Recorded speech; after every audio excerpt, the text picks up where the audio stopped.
नमस्कार प्रेक्षकांनो, लपंडावचा आजचा म्हणजे 12 डिसेंबरचा भाग अजिबात मिस करू नका। आज आपण त्याचा रिव्ह्यू बघणार आहे। तर प्रेक्षकांनो, चौताळलेल्या मनस्विनीने आपल्या सख्या बहिणीचा जीव घेतलाय। हो, म्हणजे सखीचा इतका राग आल्यामुळे आता मनस्विनीने हा निर्णय घेतलाय प्रेक्षकांनो। आणि चक्क पिस्तूल आता सखीच्या खऱ्या आईच्या डोक्यावर ठेवून मनस्विनीने रिव्हॉल्वर चालवले। तर प्रेक्षकांनो, का होतं हे सगळं आणि सखीने असं केलं तरी काय, ज्यामुळे आता मनस्विनी इतकी खवळली आहे आणि डायरेक्ट तिने स्वतःच्या सख्या बहिणीचा जीव घेण्याचा निर्णय घेतलाय। बघूया आजच्या भागात। त्याचबरोबर आता आपल्याला आपल्या कान्हाचा खरा चेहरा सुद्धा माहित पडणार आहे, कारण आपल्या कान्हामुळेच आता सखीने एक मोठा निर्णय घेतलाय आणि सरकारचा खरा चेहरा त्याने सखी समोर आणलाय। तर प्रेक्षकांनो, बघूया काय काय झालं आजच्या भागात। व्हिडिओ अजिबात मिस करू नका आणि सगळं काही जाणून घेण्यासाठी व्हिडिओच्या शेवटपर्यंत बनून राहा। तर आजच्या भागाच्या सुरुवातीलाच आपल्याला दाखवलं जातं की सगळी जे कान्हाच्या घरातली सामानं असतात, सगळा भाजीपाला वगैरे ज्या गरजेच्या वस्तू असतात त्या सगळ्या आता कान्हाने आणून टाकल्या असतात मनस्विनी समोर।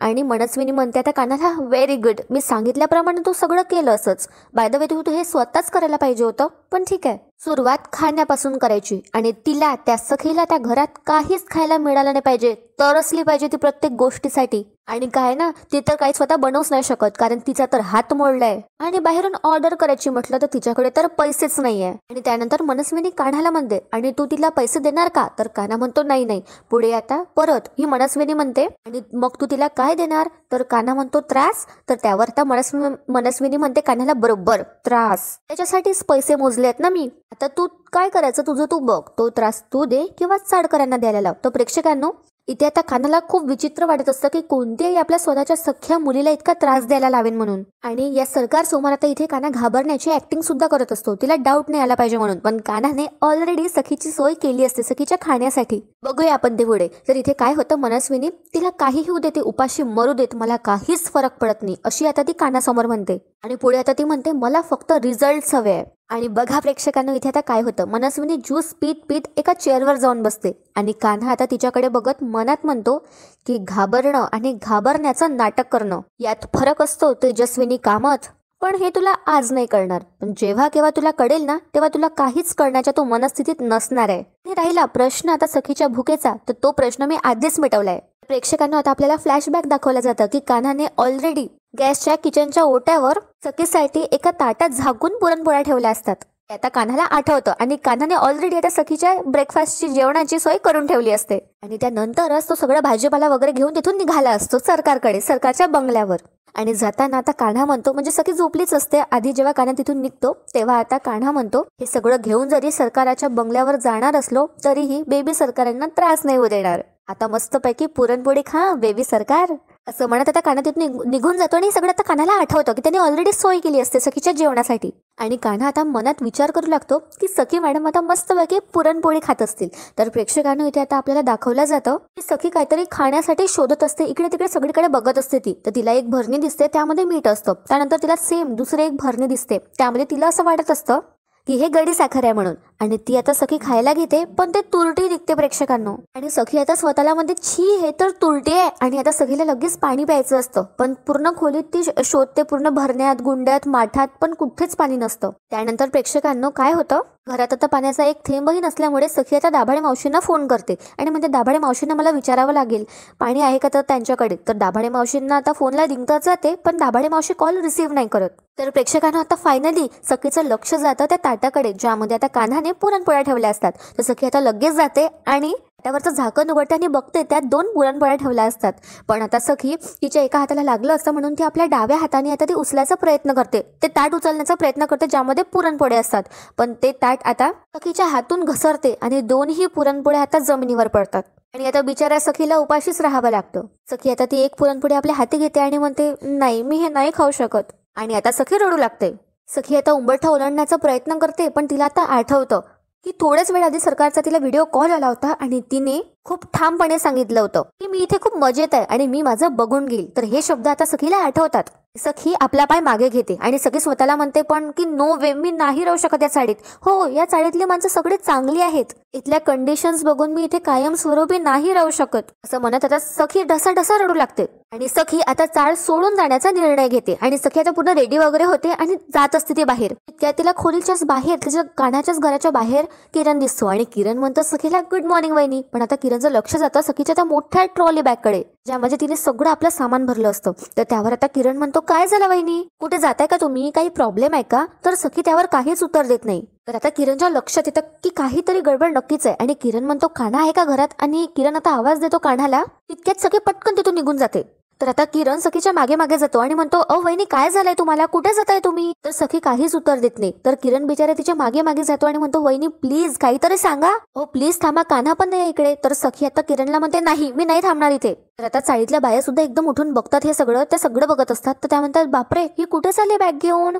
आणि त्या सुद्धा आता सखीला आवाज देण्याचा प्रयत्न करतात. पण आता सखी काही थांबत नाही आणि ती आता स्वतःला म्हणते, बाबा मी हरले, मला माफ करा आणि मी आईला दिलेले चॅलेंज पूर्ण नाही करू शकले. मी निघते आता इथून आणि पुन्हा कधीच या चाळीत मी येणार नाहीये, असं म्हणत आता सखी रडत असते. तर तिचं लक्ष आता लगेच जातं ऑटो रिक्षावाल्याकडे आणि ती म्हणते, काका मला कामत हाऊसला जायचंय. आणि प्रेक्षकांनो किरण आता मागेच असतो सखीच्या, त्यामुळे हा ऐकून घेतो की सखी कुठे चालली आहे म्हणून. तर हे काका म्हणतात ऑटो रिक्षावाले की हा बसा ना. तर सखी विचारते किती रुपये? तर हे काका सांगतात 40 रुपये. आता सखी आपल्या पर्स मधले पैसे काढते आणि बघते तर अगदी नीट 50 रुपये असतात. त्यामुळे आता सखी ऑटो रिक्षामध्ये बसते आणि निघून जाते. तर आता किरणच्याही लक्षात येतं की कुठे चालली आहे सखी आणि किरण लगेच आता कान्हाला फोन करतो आणि कान्हाला कळवतो. तर इथे काय होतं, कान्हा त्याची मान खाली घालून असतो, त्याला वाईट वाटत असतं. तर आता मनस्विनीचं लक्ष जातं कान्हाकडे आणि आता मनस्विनी कान्हाला चांगले सुनावते आणि म्हणते, काय रे एवढं काय वाईट वाटतंय रे तुला? तुला तर फक्त पैशांशी मतलब आहे ना, आणि ते अगदी योग्यच आहे. तू आहे ना फक्त तुझं काम कर आणि त्या सखीचं जगणं मुश्किल करून टाक. एका महिन्यात नाही, एका आठवड्यात, मी तर म्हणते एका दिवसात तिचा फोन आला पाहिजे की सरकार मी परत येते असा फोन. तितक्यात आता कान्हाचा फोन रिंग करतो आणि त्याला आता किरणचा फोन आला असतो आणि किरण आता कान्हाला सांगतो की सखी मॅडम आता चाळीतून निघाल्या आहेत कामत हाऊस मध्ये परत येण्यासाठी. आणि हे ऐकून आता मनस्विनी खूप खुश होते, अगदी जग जिंकल्यासारखं तिला वाटत असतं. आणि त्यानंतर ती कानाकडे बघून अरे बिचारा असं ती फेस सुद्धा बनवते, कारण आता फायनली मनस्विनीच्या मनासारखं होणार असतं आणि सखी घरी परत येणार असते. पण प्रेक्षकांना बघत राहा, पुढे एक मोठा ट्विस्ट आहे. तर आता सखीच्या येण्यासाठी धूमधाम तयारी सुरू असते तिच्या स्वागतासाठी सरकाराकडून, ते सुद्धा प्रेक्षकांना. तर इथे काय होतं, आता सगळे जण इथे जमा होतात, सखीचे काका काकू आणि खाली 2 सर्वंट्स असतात. तर त्यावर आता मनस्विनी म्हणते सखीला काय आवडतं? तर त्यातला एक सर्वंट म्हणतो रसगुल्ला मॅडम. तर त्यावर आता मनस्विनी म्हणते ठीक आहे डबल क्वांटिटी मध्ये बनवा. आणि तिला फ्लावर्स कोणते आवडतात? तर ती हर्षदा जी सर्वंट असते ती सांगते की लिलीचे फ्लावर्स. तर त्यावर सरकार त्या हर्षदाला सांगते की सखीची पूर्ण जी रूम आहे ना पूर्ण लिलीच्या फ्लावर्सने भरून टाक. आजपर्यंत तिची रूम अशी डेकोरेट झाली नसेल तशी तिची रूम सजवा. तिला निघा पटकन असं म्हणत आता दोघी सर्वंट तिथून निघून जातात आणि गौतमला समजतच नसतं काय सुरू आहे म्हणून. त्याचबरोबर आता कान्हाला सुद्धा समजत नसतं. तर मनस्विनी विचारते कान्हाला काय झालं रे, तुला शॉक का बसलाय? नाही म्हणजे तुला माझ्या अशा वागण्याचा शॉक बसलाय का? तर कान्हा म्हणतो शॉक म्हणजे मला एक प्रश्न पडला ऍक्च्युली. तर मनस्विनी म्हणते ओ अच्छा, म्हणजे सरकारचं सखीवरचं प्रेम इतकं कसं काय उतू चाललंय ही एका दिवसात असं वाटत असेल ना तुला?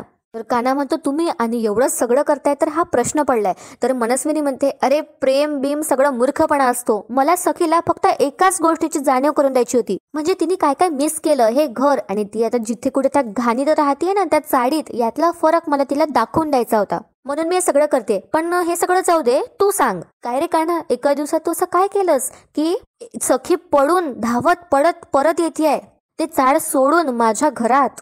तर कान्हा आता बघतच राहतो मनस्विनीकडे. आपल्याला दाखवलं जातं की सखी ऑटोमध्ये बसून आता घरी निघाली असते आणि ती रस्त्यात असते आणि ती रडत असते. आणि त्यानंतर आता ही मनस्विनी स्वतःच्या खूप बढायका मारू लागते सगळ्यांसमोर आणि म्हणते वेल डन कान्हा. पण सरकार जी बोलते तेव्हा ती गोष्ट काळाच्या पडद्यावर कोरली जाते कायमची, आणि सरकार जे बोलते ते होतच. आणि बघा प्रेक्षकांना इथे पुढे आता मनस्विनीचा खूप मोठा पचका होणार आहे आणि ती तोंडावर आपटते. इथे काय होतं ती खूप उड्या मारत असते आणि त्यानंतर गौतमला सुद्धा ती बोट दाखवते आणि म्हणते बघ 24 तासात सखी परत येते. आणि त्याचबरोबर परशुराम आणि मीनाक्षी सुद्धा आता खोटं खोटं खुश असण्याचं मनस्विनी समोर आता दिखावा करत असतात. तितक्यात तिथे सखी ऑलरेडी आता येऊन पोहोचली असते कामत हाऊस मध्ये. सखी आता आपली बॅग वगैरे घेते आणि कामत हाऊसांच्या दारापर्यंत येऊन तिथे उभी असते. तर इथे प्रेक्षकांना लक्ष ठेवा, इथे आता कोणालाच माहिती नसतं की सखी आली आहे म्हणून. तर इथे काय होतं मनस्विनी म्हणते कान्हाला अरे डिवोर्स, तर कान्हाला काही समजतच नसतं. तर परत पुढे मनस्विनी म्हणते अरे डिवोर्स घेणं आता तिला शक्यच नाहीये. येस असं म्हणत आता ही मनस्विनी खूप खुश असते. पण आता गौतम काका मनात विचार करू लागतात सखीचे की सखीला सांगायला हवं की बबडू परत इथे येऊ नकोस, चाळीत परत जा आणि या वहिनीला जिंकू देऊ नकोस, तिचं म्हणणं खोटं पाड आणि तिला तोंडावर आपट, या खोट्या आखलेल्या नात्यातून मोकळी हो. तर इथे काय होतं गौतम काकाशी मनात विचार करत असतात आणि ही मीनाक्षी काकू विचारते की काय झालं असं सखीला? तर मनस्विनी रागातच मीनाक्षीकडे बघते. तर मीनाक्षी म्हणते नाही म्हणजे ऍक्च्युली एका दिवसात ती परत येते म्हणजे बरी तर आहे ना ती? कोणी काही बोललं का तिला? नाही म्हणजे आता कुठे आहे ती? तर मीनाक्षी आता हे मुद्दामच करत असते. तिच्या मनात सखीसाठी काळीचंही प्रेम नसतं. आता परशु आणि मीनाक्षीला आता आनंदच होत असतो हा तमाशा बघून. तर काय होतं आता परशुराम म्हणतो सरकार तर म्हणाल्याच होत्या की सखीला तिथे 2 दिवस सुद्धा राहता येणार नाही. तर हे दोघं आता मुद्दामच मनस्विनीला चण्याच्या झाडावर चढवत असतात. आणि हा परशुराम म्हणतो तसंच झालं. सरकारांचा शब्द म्हणजे काळ्या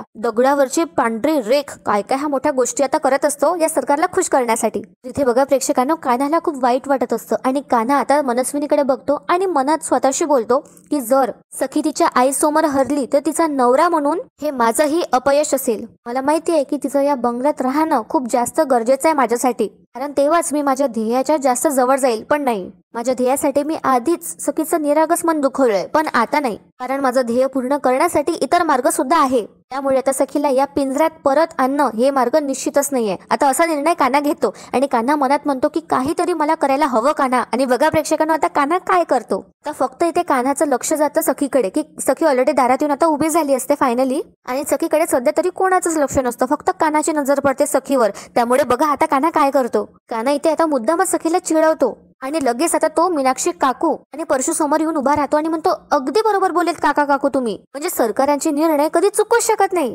मला सुद्धा घरजावे बनवून घेण्याच्या मागे त्यांचं जे काही प्लॅनिंग होतं ते मला आता कळतंय. खरंच ते असं म्हणाल्या होत्या की सखी मॅडम तिथे राहूच शकत नाही म्हणून. तिथली माणसं तिथले लोक वगैरे तिला झेपणारच नाही, तिथली अवस्था सखी मॅडमला झेपणारच नाही असं त्या म्हणाल्या होत्या. आणि शेवटी काय झालं, सरकार जिंकल्या. आता प्रेक्षकांना कान्हा हे सगळं मुद्दाम करत असतो, म्हणजे आता सखीला राग येईल आणि चिडून ती परत चाळीत जाईल आणि चॅलेंज पूर्ण करेल. तर कान्हा आता मुद्दामच पुढे आणखी बढायक्या मारत असतो या सरकारच्या आणि म्हणत असतो म्हणूनच मला असं वाटत होतं की सरकार जिंकावं आणि त्या सखी मॅडमनी हारावं. म्हणजे हो ऑफकोर्स. आता मनस्विनी कान्हाकडे बघते तर कान्हा म्हणतो अरे ऑफकोर्स, म्हणजे आपण ज्या पार्टीमध्ये असलो तीच पार्टी जिंकावी असं आपल्याला वाटत असतं ना. आणि आता कान्हा मनात म्हणत असतो मी हे सगळं उपहासाने बोलतोय जेणेकरून सखीला माझा राग यावा आणि चिडून तेथून निघून जाव्या. त्यांच्यावरचा जो माझ्यावर राग आहे ना फक्त मी त्याचा वापर करून घेतोय. आणि त्यानंतर आता कान्हा मनात म्हणतो चीड सखी चीड आणि जा इथून परत. आणि इकडे आता मनस्विनी हसत असते, खूप स्माइल करत असते, खुश असते ती ऑलरेडी. तर त्यावर आता कान्हा म्हणतो बघा सरकार किती खुश आहे, कारण त्यांचं म्हणणं शेवटी सखी मॅडमने खरं करून दाखवलंय ना. तर सखी आता सगळं हे काही ऐकत असते चुपचाप. तर कान्हा म्हणतो एक दिवस सुद्धा त्या टिकू शकल्या नाही त्या घाणेरड्या चाळीत, एक दिवस सुद्धा नाही. आणि काय बोलल्या होत्या त्या, म्हणे मी चाळीत राहून दाखवेन. चॅलेंज करत होत्या त्या, आमच्या सरकारांना चॅलेंज करत होत्या. पण त्या एक गोष्ट विसरल्यात की आपण कोणाला चॅलेंज करतोय हे त्यांच्या लक्षातच नाही आलं. शेवटी झालं काय, एक दिवस काय 24 तास सुद्धा त्या टिकू नाही शकल्या त्या चाळीत, तोंडावर पडल्यात त्या तोंडावर. आता सगळी हे सगळं ऐकत असते तिला आता सहन नसते होत. आणि पुढे आता कान्हा म्हणतो येतात त्या आता घरी या परत. यापुढे आता त्या म्हणू सुद्धा नाही शकणार की मी सरकारांची मुलगी आहे, माझ्यात हिंमत आहे, ताकद आहे, येत आहेत त्या इथे परत. तर आता मुद्दामच आता कान्हा ट्रिगर करत असतो. तर आता सखी म्हणते त्यावर वाट बघत राहा मी परत येण्याची. तर आता सगळे आता सखीकडे बघतात आणि सगळ्यांच्या लक्षात येतं की सखी आली आहे. आणि आता सखी खूप हिमतीने म्हणते वाट बघा आता परत या मी घरात येण्याची, आता मी काही परत येणार नाही. आता कान्हाच्या मनासारखं इथे होतं आणि कान्हाने जे काही आता इथे नाटक केलं असतं ते पूर्ण सफल होतं. तर आता सखी चांगलं सगळ्यांना सुनावते आणि म्हणते मी हरण्याचा सरकारांना सगळ्यांनाच घरातल्या चांगलाच आनंद झाला असेल ना. तर परशुराम इथे थोडा घाबरू लागतो आणि मीनाक्षीला सुद्धा आश्चर्याचा धक्काच बसतो. सखीचे गौतम काका पटकन सखी जवळ जातात आणि म्हणतात सखी माझं ऐक. तर त्यावर सखी म्हणते काका टेन्शन घेऊ नका तुम्ही, मी हरली नाहीये आणि मी हरणार पण नाही. असं आता सखी रागातच मनस्विनीकडे बघते आणि म्हणते. पुढे आता सखी म्हणते माझ्यात हिंमत आहे कारण ती मला माझ्या आईकडून नाही तर माझ्या बाबांकडून मिळाली आहे. माझ्यावर माझ्या बाबांचे संस्कार आहेत, हे माझ्या बाबांनी शिकवलेली प्रत्येक गोष्ट अजूनही माझ्या लक्षात आहे. सो आता कोणी जरी या घरातला मेलं ना तरी मी परत येणार नाही आणि कशीही परिस्थिती असेल तर त्याला सामोरे जायचं, हेच मला माझ्या बाबांनी शिकवलंय. आणि त्याचमुळे त्यांची सखी अजून हरली नाहीये, मी लढणार, शेवटपर्यंत मी लढणार आणि हे चॅलेंज मी पूर्ण करून दाखवणार. सरकारच्या नाकावर टिचून मी जिंकून दाखवणार. आणि परत आता सखी म्हणते मनस्विनीला बघाच तुम्ही आता या एका महिन्याच्या आत कोणी जरी मेलं तरी या घराचा उंबरठा मी ओलांडणार नाही. आता हे ऐकून परशुराम आणि मीनाक्षी स्माइल करू लागतात आणि कान्हाच्या फायनली मनासारखं झालं असतं आणि सखी आता परत चाळीत जाणार आहे राहण्यासाठी. आणि प्रेक्षकांनो आजचा भाग इथेच संपतो, पण उद्याच्या भागात खूप मोठा ट्विस्ट येणार आहे, कारण सखीचा राग आता पूर्ण ही मनस्विनी तिच्या सख्या खऱ्या बहिणीवर काढणार आहे. इथे कान्हा सखीला चाळीत घेऊन जातो आनंदाने राहण्यासाठी सोबत, पण इकडे दुसरीकडे आता मनस्विनी सखीच्या खऱ्या आईचा आणि स्वतःच्या सख्या बहिणीचा जीव घेणार आहे. तर बघूया प्रेक्षकांना उद्याचा भाग अजिबात मिस करू नका आणि आजच्या व्हिडिओला लाईक करायला विसरू नका, म्हणजे उद्या तुम्हाला वेळोवेळी आपला एपिसोड रेकमेंड होणार आणि फीडमध्ये येणार. तर प्रेक्षकांना चॅनलला सबस्क्राईब नसेल केलं तर चॅनलला सबस्क्राईब करून घ्या आणि आपल्या व्हिडिओला लाईक करून आपलं प्रेम असंच राहू द्या. व्हिडिओ शेवटपर्यंत पाहण्यासाठी धन्यवाद.